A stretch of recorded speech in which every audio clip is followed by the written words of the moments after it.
علی رسولہ الکریم اما بعد۔ آج الحمدللہ پہلا پارہ مکمل تلاوت ہوا۔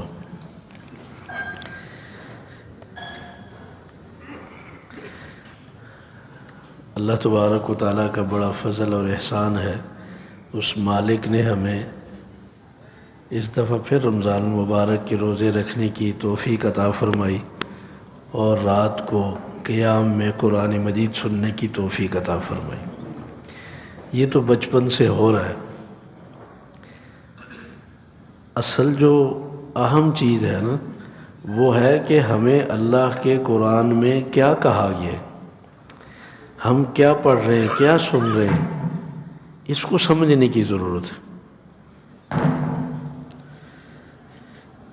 قرآن مجید کے نازل ہونے کا مقصد اس کو سمجھ کر پڑھنا ہے اور اس کو اپنی زندگی میں لانا ہے۔ اگر ہمیں پتہ ہی نہیں چلے گا تو صرف الفاظ سننے کا نام ثواب تو ہے، لیکن مقصد سے ہم دور ہیں۔ شوق سے ذوق سے ہمیں دن کو بھی پڑھنا چاہیے اردو میں اور رات کو بھی، اور جو ہم کوشش کرتے ہیں تھوڑی دیر میں پورے سپارے کا خلاصہ بیان کرنا، یہ بہت اہم چیز ہے۔ اس سے ہمارے عقائد درست ہوں گے، ہماری سمت رخ ٹھیک ہوگا، جو اللہ کی چاہت ہے، جو اللہ کو مطلوب ہے، اللہ ہمیں اس پر عمل کی توفیق نصیب فرمائے۔ پہلی سورہ فاتحہ ہے۔ سورہ فاتحہ کے کئی نام ہیں۔ رسول اکرم صلی اللہ علیہ وسلم نے اس کو ام القرآن، ام الکتاب بھی کہا ہے۔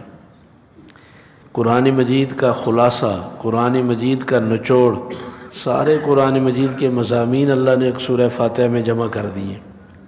قرآن مجید میں توحید، رسالت اور قیامت کا تذکرہ ہوا ہے، اور پھر شرعی احکامات کو ذکر کیا ہے۔ چار چیزیں۔ پانچویں چیز ان لوگوں کا ذکر فرمایا جن پر اللہ تعالیٰ کے انعامات ہوئے، اور پھر آخر میں ان لوگوں کا ذکر کیا قرآن مجید میں جن لوگوں نے اللہ کے پیغام کو ہمیشہ ٹھکرا دیا، جھٹلا دیا، انکار کر دیا۔ تو سورہ فاتحہ میں یہ سارے مضامین اللہ نے ذکر کیے، توحید بھی، رسالت بھی، قیامت بھی، اور شرعی احکامات بھی۔ ایاک نعبد و ایاک نستعین کے اس تحت سارے شرعی احکامات آ جاتے ہیں۔ صراط الذین انعمت علیہم میں ان لوگوں کا ذکر ہے جن پر اللہ نے انعام کیا۔ غیر المغضوب علیہم ولا الضالین میں ان لوگوں کا ذکر ہے جن پر اللہ کا غصہ، عذاب اترا، یعنی شریعت کو، اللہ کے پیغام کو جھٹلانے والے لوگوں کا ذکر۔ اس لیے اس سورت کو ام الکتاب کہا ہے، ام القرآن کہا ہے کہ یہ پورے قرآن مجید کا خلاصہ ہے۔ اس سورت کا نام سورہ شافیہ بھی ہے کہ جو آدمی جس مریض پر، جس بیماری پر پڑھ کر دم کرے گا اللہ اس کو شفا دے دے۔ ایک دفعہ ایک صحابی نے سانپ کے ڈنسے ہوئے آدمی پر دم کیا اور وہ ٹھیک ہو گئی۔ جب وہ ٹھیک ہوا تو اس نے تو، یہ سفر میں تھے تو 20-80 بکریوں کا ریوڑ ان کو دیا کہ بھئی میری جان بچ گئی۔ تو یہ بہت سارے صحابہ تھے، تو باقیوں نے کہا بھئی تم نے دم ہی تو ڈالا ہے، اس پر معاوضہ تم نے لے لیا، یہ کیسے حلال ہو سکتا ہے، ہم نہیں کھائیں گے۔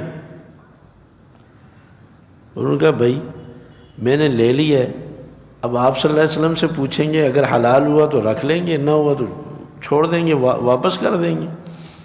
جب مدینہ پہنچے رسول اکرم صلی اللہ علیہ وسلم سے پوچھا کہ انہوں نے دم ڈالا اور انہوں نے 80 بکریاں دی ہیں، تو کیا یہ ہمارے لیے ان کا دودھ پینا، گوشت کھانا حلال ہے؟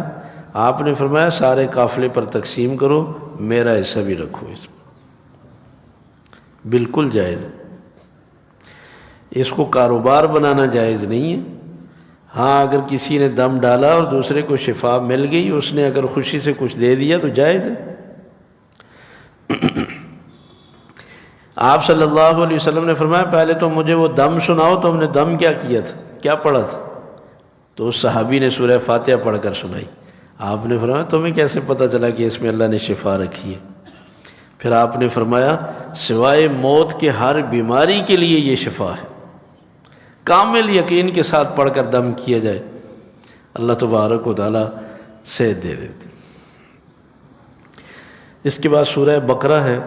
بقرہ عربی میں گائے کو کہتے ہیں، چونکہ اس صورت میں ایک گائے کے ذبح کرنے کا ذکر ہے جو بنی اسرائیل میں ایک آدمی قتل ہوا تھا اور اس کے بھتیجے نے بڑا شور شرابہ کیا کہ میرے چچا کو کسی نے قتل کر دیا، تو لہذا موسیٰ علیہ السلام کے پاس آئے کہ آپ اللہ کے نبی ہیں، اللہ سے پوچھ کر بتائیں کہ کس نے قتل کیا۔ موسیٰ علیہ السلام سے پوچھا تو موسیٰ علیہ السلام نے کہا کہ اللہ تبارک و تعالیٰ نے فرمایا کہ ایک گائے ذبح کرو اور اس کا گوشت پھر اس کے ساتھ لگاؤ، اس کی ڈیڈ باڈی کے ساتھ، یہ خود بتائے گا کہ مجھے کس نے قتل کیا۔ یہ بھی تو ہو سکتا تھا موسیٰ علیہ السلام کو اللہ تعالیٰ نام بتا دیتے قاتل کا، مگر نہیں، اللہ تبارک و تعالیٰ نے فرمایا نہیں، ان کو بولیں گائے ذبح کریں۔ یہ کیوں کہا؟ مفسرین نے لکھا ہے کہ وہ گائے کے پوجا کرنے والے تھے، پجاری تھے، ان کے دلوں میں یہ بات تھی، جیسے ہندو کہتے ہیں کہ یہ ممتا ہے، یہ ماتا ہے، یہ اللہ اس میں آ جاتے ہیں، تو اللہ ان کے ہاتھوں سے ذبح کروا کے یہ بات بتانا چاہ رہے تھے، سمجھانا چاہ رہے تھے یہ اللہ نہیں ہے، اللہ اس میں نہیں آتے۔ یہ شرکی عقیدہ ہے۔ خیر انہوں نے پھر شروع کر دیا کہ جی وہ گائے کتنی عمر کی ہونی چاہیے، عمر بتائی، پھر کہنے لگے اچھا رنگ پوچھیں تو رنگ پوچھ کر بتایا گیا، پھر کہنے لگے جی یہ بتائیں ان میں خوبیاں کیا ہونی چاہیے، خوبیاں بتائی گئی۔ وہ پھر گائے بڑی مشکل سے ان کو بہت مہنگی ملی، آخر انہوں نے ذبح کر دی۔ رسول اکرم صلی اللہ علیہ وسلم نے فرمایا وہ اتنے سوال نہ کرتے، ان کے لیے مشکل پیدا نہ ہوتی۔ اس لیے حکم سننے کے بعد اس میں حجتیں نہیں کرنی چاہیے، پھر مشکلات بڑھتی جاتی ہیں، تو یہ کہا جاتا ہے کہ یہ بنی اسرائیل کی گائے بن گئی۔ تو اس وجہ سے سورت کا نام سورہ بقرہ ہے۔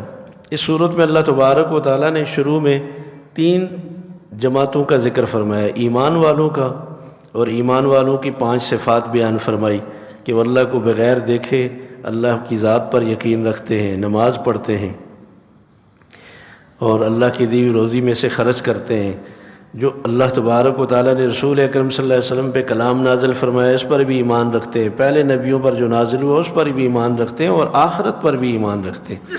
یہی لوگ اللہ کی طرف سے ہدایت پر ہیں اور یہی کامیاب ہونے والے ہیں، جن کے عقائد ایسے ہوں گے وہ کامیاب ہونے والے ہیں۔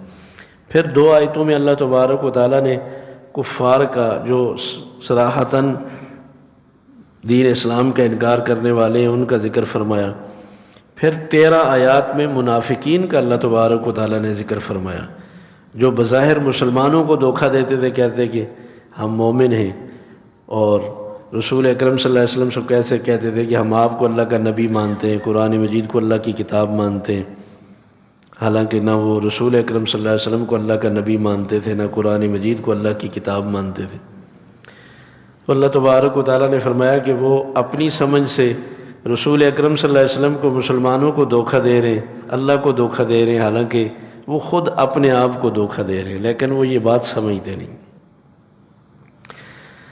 فرمایا کہ ایمان والوں کو آ کر کہتے ہیں ہم تو تمہاری طرح مسلمان ہو گئے ہیں، اور جب یہود و نصارہ کے پاس جاتے ہیں تو کہتے ہیں نہیں بھائی ہم تو ان کے ساتھ مذاق کرتے ہیں، ہم تو اصل تمہارے ساتھ ہیں۔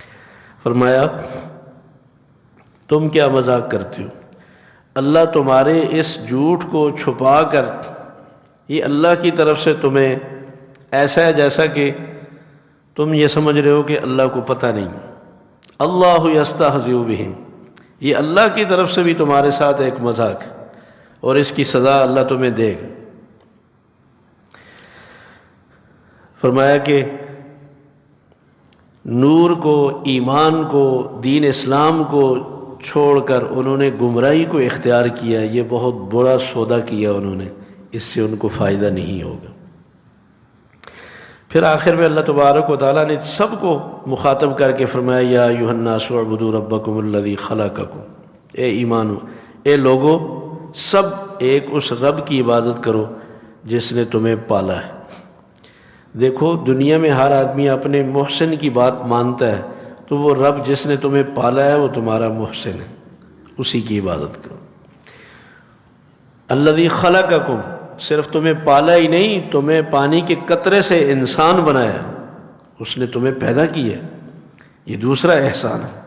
تمہیں بھی اور تم سے پہلوں کو بھی پیدا کرنے والا وہی ہے، اور پھر اللہ تبارک و تعالیٰ نے اپنی توحید کے عقلی دلائل ذکر کیے، فرمایا جس نے تمہارے لیے زمین کو بچھایا، آسمان کو تمہارے لیے چھت بنایا، اور پھر تمہارے لیے بارش کی صورت میں پانی اتارا، اور اس کے ذریعے سے تمہارے لیے روزی کا انتظام کیا، یہ کام اس اللہ کے سوا کوئی نہیں کر سکتا۔ جب کوئی نہیں کر سکتا تو پھر عبادت کے لائق بھی صرف وہی ہے، پکارنے کے لیے بھی صرف اسی کو پکارا جائے۔ نظر و نیاز میں، طواف میں، پکارنے میں، عبادت سجدہ اور رکوع کرنے میں فلا تجعلوا للہ اندادا، اللہ کے برابر پھر کسی کو مت بناؤ۔ ان ساری عبادات کے لائق صرف وہی ہے۔ مشرکین کو ایک شبہ تھا کہ یہ قرآن مجید تو اللہ کی طرف سے نازل نہیں ہوتا، یہ خود بناتے ہیں اپنی طرف سے اور ہمیں کہتے ہیں اللہ کی طرف سے نازل ہوا، یا چھپ کر کسی سے سیکھ کر آتے ہیں اور ہمیں بتاتے ہیں کہ اللہ کی طرف سے اترا ہے۔ تو اللہ تبارک و تعالیٰ نے اس شبے کے جواب کے طور پر فرمایا وَإِن كُنتُمْ فِي رَيْبٍ مِّمَّا نَزَّلْنَا، اگر تمہیں شک ہے کہ انہوں نے خود بنایا تو تم بھی تو عربی ہو نا، تم بنا کے لے آؤ، ایک آیت لے آؤ، چھوٹی سی صورت بھی جیسی اگر بنا سکو تو پھر تم سمجھنا کہ انہوں نے خود بنایا۔ فَإِن لَّمْ تَفْعَلُوا وَلَن تَفْعَلُوا، اور اگر سب مل کر بھی تم ایک آیت، ایک چھوٹی سی صورت بھی نہ بنا سکو، اور فرمایا کہ میں رب تمہیں کہہ رہا ہوں تم کبھی نہیں بنا سکتے، اس کتاب کا کلام کا مقابلہ نہیں کر سکتے، تو پھر اس آگ سے ڈرو جو انکار کرنے والوں کے لیے تیار کی گئی۔ فرمایا کہ ماننے والوں کو خوشخبری سنائیں، ان کے لیے ایسے باغات ہیں جن کے نیچے نہریں بہتی ہوں گی، اور ایسا پھل اور رزق اللہ تعالیٰ نے رکھا ہے جو ان کو جب دیا جائے گا تو وہ دیکھ کر کہیں گے اُتُوا بِهِ مُتَشَابِهًا، یہ پھل تو ہمیں دنیا میں بھی اللہ نے کھلائے تھے، دیکھنے میں تو وہ دنیا کے پھلوں جیسی شکل ہوگی لیکن ذائقہ اور ان کے فوائد اس سے بہت اونچے، بہت اچھے ہوں گے۔ فرمایا کہ ان کو پاکیزہ عورتیں دی جائیں گی، پاکیزہ سے مراد وہ ہے کہ ان کے دلوں میں وفا، محبت، کسی قسم کی کوئی بیماری، کوئی بے وفائی کوئی نہیں ہوگی، ہمیشہ جنت میں رہیں گے ماننے والے اور ان کی بیویاں بھی۔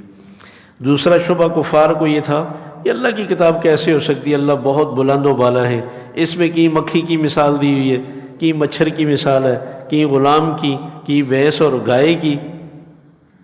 اللہ کی کتاب مکھی اور مچھر کی مثالیں، مکڑی کی مثالیں، یہ کیسے ہو سکتا ہے، حقیر چیزوں کی مثالیں؟ تو اللہ تبارک و تعالیٰ نے جواب کے طور پر فرمایا تمہیں سمجھانے کے لیے اللہ تعالیٰ نے یہ مثالیں دی ہیں تاکہ تمہیں بات صحیح سمجھ آ جائے۔ اللہ تبارک و تعالیٰ کسی حق بات کو سمجھانے میں نہیں شرماتے۔ اس کے بعد اللہ تبارک و تعالیٰ نے حضرت آدم علیہ السلام کی تخلیق کا ذکر فرمایا۔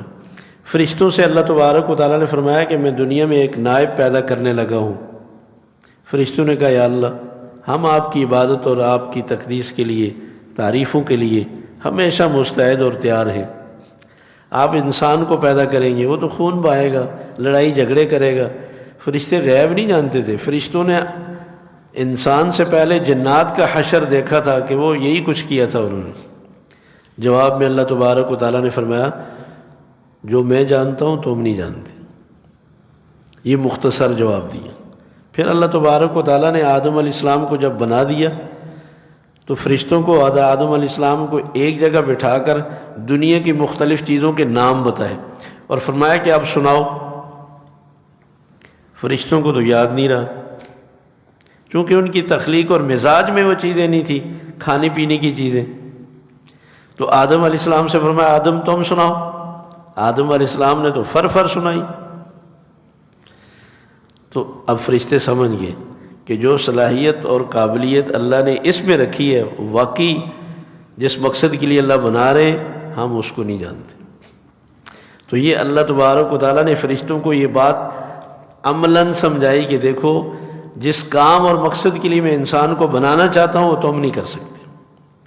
پھر اللہ تبارک و تعالیٰ نے فرشتوں کو حکم دیا کہ سب اس کو تعظیم کا سجدہ کرو۔ عبادت کا سجدہ کبھی جائز نہیں ہوا، وہ شرک ہے، اللہ کو شرک کبھی بھی گوارا نہیں ہوا۔ تعظیم کا سجدہ پہلی شریعتوں میں جائز تھا، جیسے فرشتوں نے آدم علیہ السلام کے سامنے کیا یوسف علیہ السلام کے بھائیوں نے یوسف علیہ السلام کو کیا، مگر رسول اکرم صلی اللہ علیہ وسلم نے صحابہ کے پوچھنے پر فرمایا کہ نہیں، مجھے بھی تعظیم کا سجدہ جائز نہیں، میری شریعت میں تعظیم کے سجدے کو بھی اللہ نے حرام کر دیا۔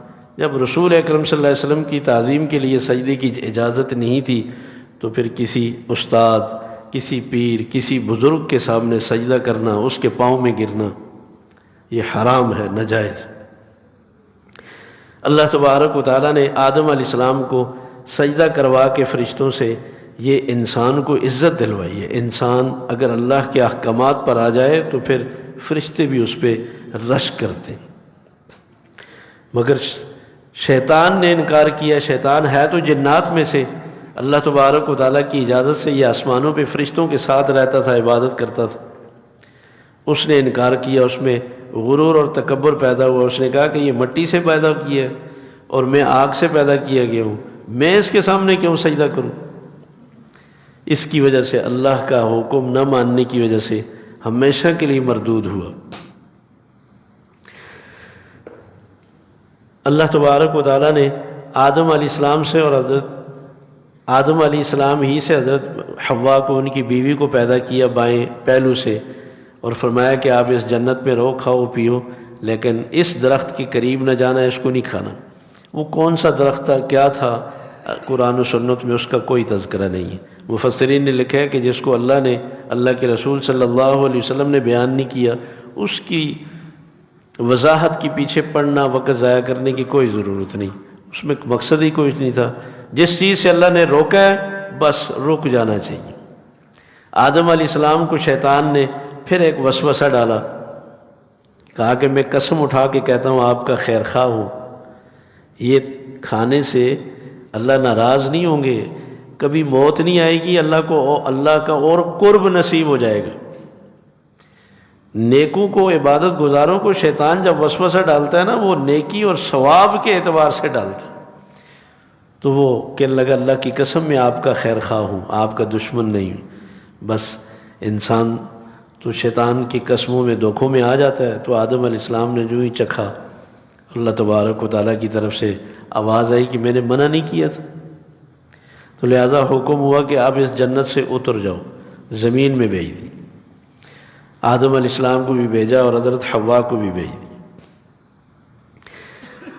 یہ 5ویں رکوع تک اللہ تبارک و تعالیٰ نے ان مضامین کو بیان فرمایا، اور 6 رکوع سے 11ویں رکوع تک مدینہ طیبہ میں، چونکہ یہ صورت نازل ہوئی تو وہاں مدینہ طیبہ میں یہودی قبیلے آباد تھے، بڑے بڑے علماء تھے یہودیوں کے، بڑے بڑے پیر تھے اور بڑے بڑے سردار وڈیرے رہتے تھے۔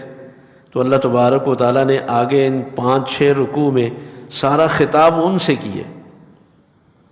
ان سے یہ کہا گیا کہ دیکھو، تم لوگ اگر مان جاؤ گے نا اللہ کے اس پیغام کو، رسول اکرم صلی اللہ علیہ وسلم جو اللہ کا پیغام سنا رہے ہیں، تو تمہاری وجہ سے تمہارے مرید، معتقدین، تمہاری رعایا بھی اس اسلام میں داخل ہو جائیں گے، اور اگر تم نے نہ مانا تو تمہاری وجہ سے وہ لوگ بھی اسلام میں داخل نہیں ہوں گے۔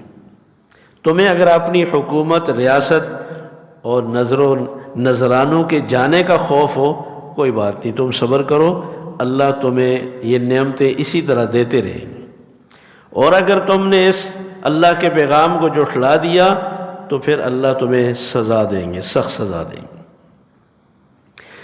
5 طرح کا کلام اللہ تبارک و تعالیٰ نے کیا۔ ایک تو فرمایا کہ دیکھو، تم جو بنی اسرائیل ہو، تمہارے باپ دادا پر ہم نے بڑے احسانات کیے۔ فرعون کی حکومت میں تمہارے بچوں کو ذبح کر دیا جاتا تھا، ہم نے تمہیں اس سے نجات دلائی۔ دریائے کلزم میں کوئی راستہ نہیں تھا بچ کر نکلنے کا، ہم نے خشک راستے پیدا کر دیے۔ اور پھر اس کے بعد تمہارے باپ دادا نے موسیٰ علیہ السلام سے کہا کہ کوئی کتاب اللہ سے لائیں، تو ہم نے کتاب دی۔ اور پھر تم نے کہا کہ اللہ سے ملاقات کراؤ، ہم اپنے کانوں سے سننا چاہتے ہیں، تمہارے باپ دادا نے یہ مطالبہ کیا۔ کوہ طور پر موسیٰ علیہ السلام لے کر گئے، کہنے لگے اب تو ہم اپنی آنکھوں سے جب تک نہیں دیکھیں گے ہم نہیں مانیں گے۔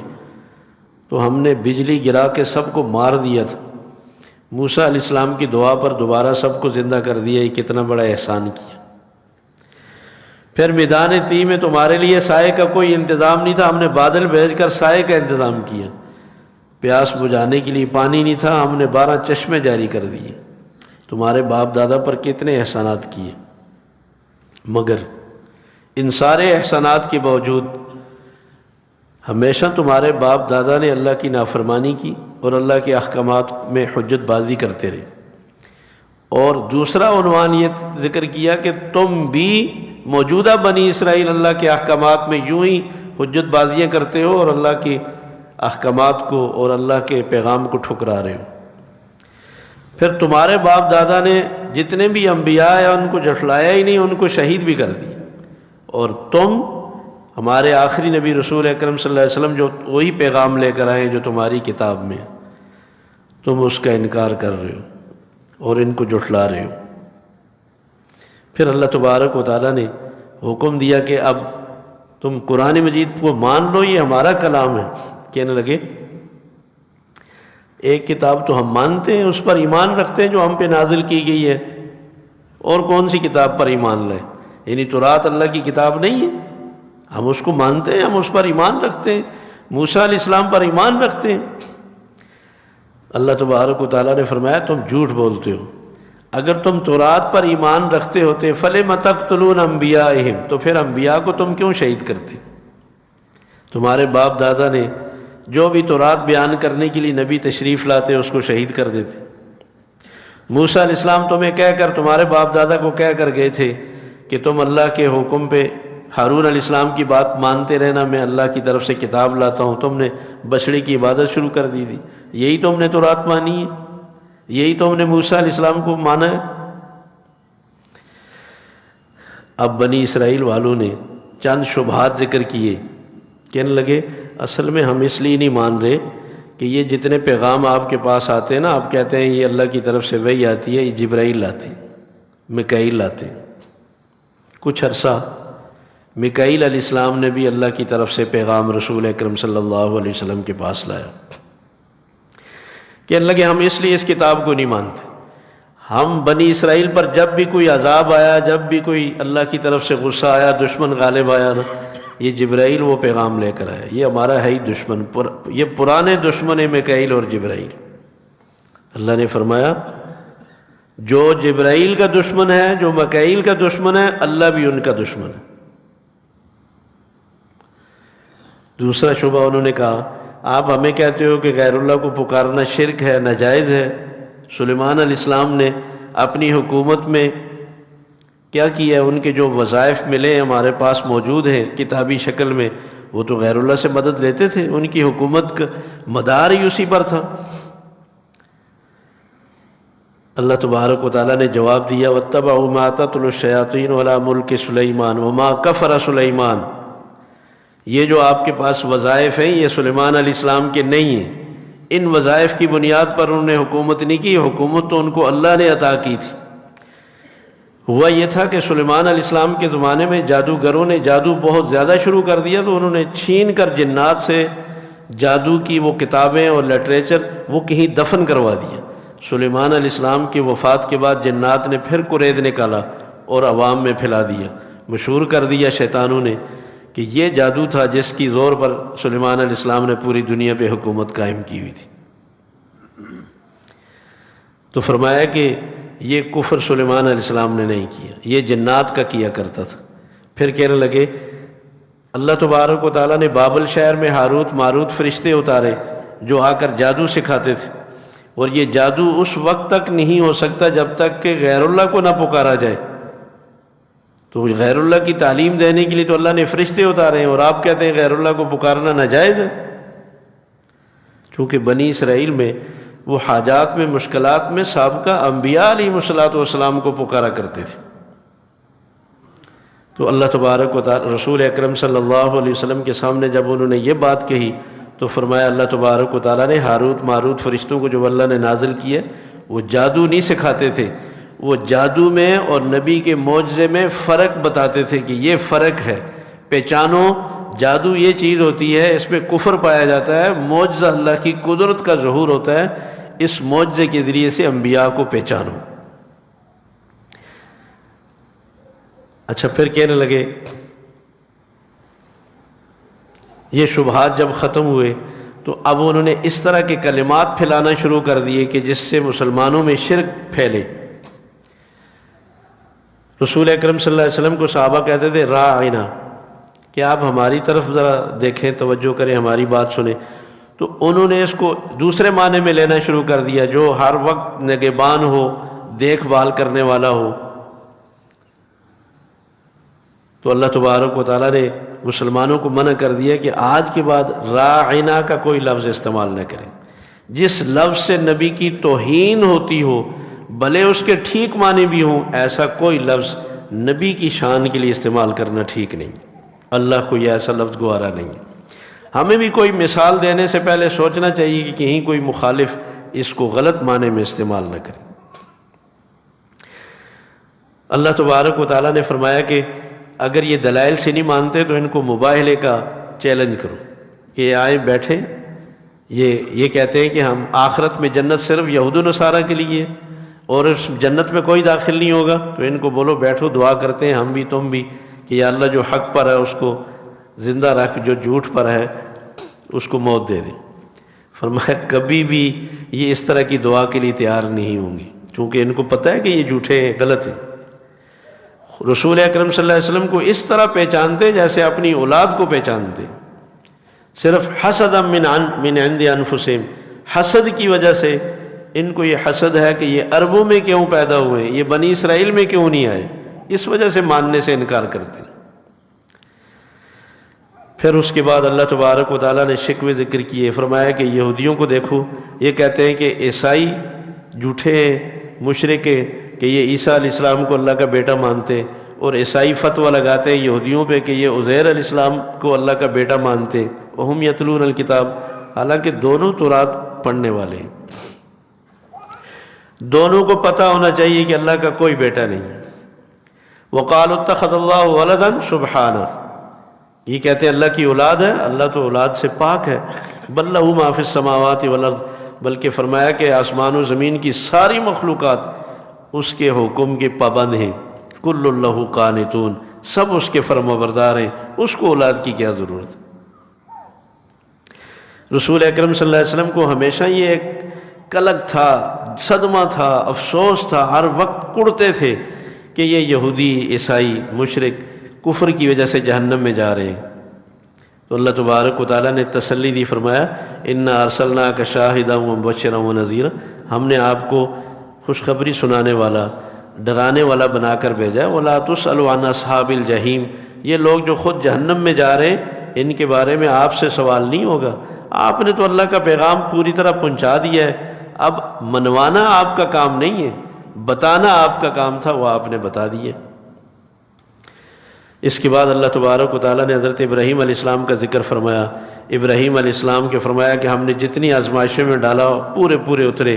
پھر ابراہیم علیہ السلام کو اللہ نے بیت اللہ بنانے کا حکم دیا، اس کی تعمیر کے بعد جو دعائیں کی وہ دعائیں اللہ تبارک و تعالیٰ نے ساری قبول فرما لی۔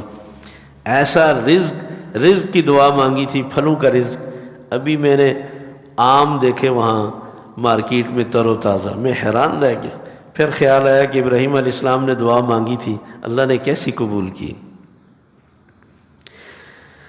ابراہیم علیہ السلام کے اللہ تبارک و تعالیٰ نے پھر ذکر فرمایا کہ اولاد کو نصیحت فرمائی کہ مرتے دم تک اسلام پہ قائم رہنا، مرتے دم تک تم اسلام پر یعنی اللہ کے فرما بردار رہنا۔ بل یہود و نصارہ نے رسول اکرم صلی اللہ علیہ وسلم سے کہا آپ کہتے ہیں مسلمان ہو جائیں، ہم اپنے باپ دادا کی وصیت کو چھوڑ دیں۔ یعقوب علیہ السلام نے وصیت کی تھی کہ یہودیت پہ قائم رہنا، اور آپ کہہ رہے ہیں اسلام میں داخل ہو جاؤ۔ اللہ تبارک و تعالیٰ نے فرمایا کیسے جھوٹے ہیں۔ ام کنتم شہداء اذ حضر یعقوب الموت، یعقوب علیہ السلام کی جب موت کا وقت تھا تم موجود تھے؟ انہوں نے تو اپنے بیٹوں کو جمع کر کے کہا تھا میرے بعد کس کی عبادت کرو گے؟ سب نے کہا بابا آپ کے رب کی، ابراہیم علیہ السلام کے رب کی، اسماعیل علیہ اسحاق علیہ السلام کے رب کی، الہ واحدہ، ایک ہی اللہ کی عبادت کریں گے، وَنَحْنُ لَهُ مُسْلِمُونَ، اور ہمیشہ اسی کے فرما بردار رہیں گے۔ وصیت تو انہوں نے اسلام پر قائم رہنے کی ہے اور تم یہودیت کا کہہ رہے ہو۔